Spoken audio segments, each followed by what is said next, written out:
Latest news updates కోసం ఇప్పుడే download చేసుకోండి Media Effects app. Welcome to Media Effects. MLC Kavitha కేసులో నేడు కీలకంగా కానుంది.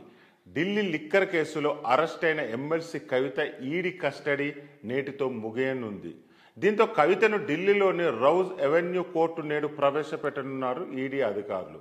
అలాగే కవిత వేసిన బెయిల్ పిటిషన్ కూడా నేడు విచారణకు రానుంది. దీనిపై కౌంటర్ దాఖలు చేయాలని ఇప్పటికీ ఈడీ ఆదేశించింది.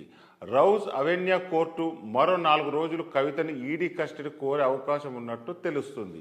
దీంతో పాటు బెయిల్ పిటిషన్పై కూడా కోర్టులో నేడు వాదనలు వినిపించనున్నారు కవిత తరపున న్యాయవాదులు. దీంతో కవితకు బెయిల్ వస్తుందా రాదా అనేది ఆసక్తికరంగా మారింది. ఈ నేపథ్యంలో ఇటీవల అరెస్టు చేసిన సీఎం కేజ్రీవాల్తో కలిసి కవితను ప్రశ్నించేందుకు మరో 4 రోజుల పాటు కస్టడీ కావాలని ఈడీ కోర్టులో వాదించే అవకాశం ఉంది.